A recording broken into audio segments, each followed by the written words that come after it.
اعوذ باللہ من الشیطان الرجیم بسم اللہ الرحمن الرحیم۔ السلام علیکم ناظرین، میں ہوں آپ کا ہوسٹ محمد عقیل اور ہمارے اس چینل میں خوش آمدید۔ ناظرین کرام، اور اپنی شرمگاہوں کی حفاظت کرنے والے مرد اور عورتیں، آپ صلی اللہ علیہ وآلہ وسلم نے فرمایا، جو شخص مجھے اس چیز کی حفاظت کرنے کی ضمانت دے جس کے دو جبروں کے درمیان ہے یعنی زبان، اور اس کی حفاظت کی ضمانت دی جو اس کے دونوں پاؤں کے درمیان ہے یعنی شرمگاہ، تو میں اس کے لیے جنت کی ضمانت دیتا ہوں۔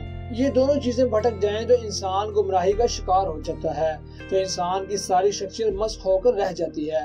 آپ صلی اللہ علیہ وآلہ وسلم نے فرمایا کہ جس کو اللہ نے دو چیزوں کے شر سے بچا لیا وہ جنت میں داخل ہوگا، ایک اس کے شر سے جو اس کے دو جبروں کے بیچ میں ہے یعنی زبان، اور اس چیز کے شر سے جو اس کے دونوں پاؤں کے بیچ میں ہے یعنی شرمگاہ۔ اور اگر کوئی شخص ان چیزوں کی حفاظت کرتا ہے تو اللہ تعالیٰ اس کے دین، ایمان، آبرو، مال جان ہر چیز کی حفاظت کرتا ہے اور اس کو جنت میں داخل کرتا ہے۔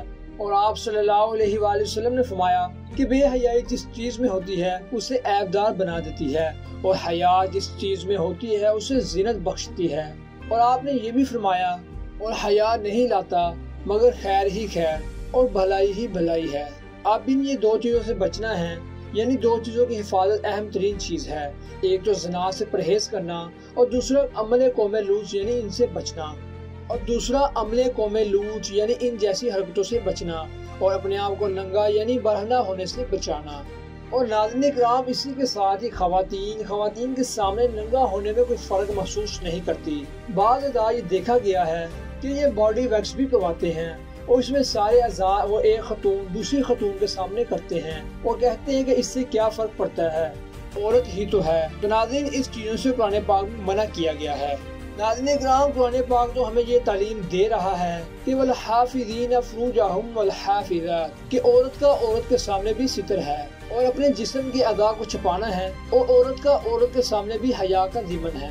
اور اسی طرح سوئمنگ میں جسم کو اتنا کھول دینا کہ ایک عورت دوسری عورت کو دیکھے اور جوان بچی ایک دوسرے کو دیکھے، ان کی اجازت نہیں ہے۔ اور اسی طرح سے ایسا لباس نہیں پہننا چاہیے جس سے جسم کے اعضاء واضح طور پر نظر آتے ہیں، اور جوان بچیاں بھی ٹائٹ جینز پہنتی ہیں جس سے ان کے جسم کا ایک ایک حصہ نمایاں طور پر نظر آ رہا ہوتا ہے۔ اور اسی طرح سے یہ صرف عورتوں کے لیے نہیں مردوں کے لیے بھی ہے، اور عورتوں کو خاص طور پر اپنے سینے کی حفاظت کے لیے کہا گیا۔ قرآن پاک میں خصوصی طور پر فرمایا گیا کہ اللہ تعالیٰ فرماتا ہے کہ انہیں چاہیے کہ اپنے دوپٹے اپنے سینوں پر ڈال کر رکھیں۔ اور ایک جگہ اور بھی فرمایا گیا کہ عورتیں پہلے جاہلیت کے زمانوں کی طرح اپنے جسم کو نمایاں نہ کریں، یعنی اپنے فیگرز کو واضح طور پر نہ دکھائیں، کہ یہ تو جاہلیت کی ضمانت ہے۔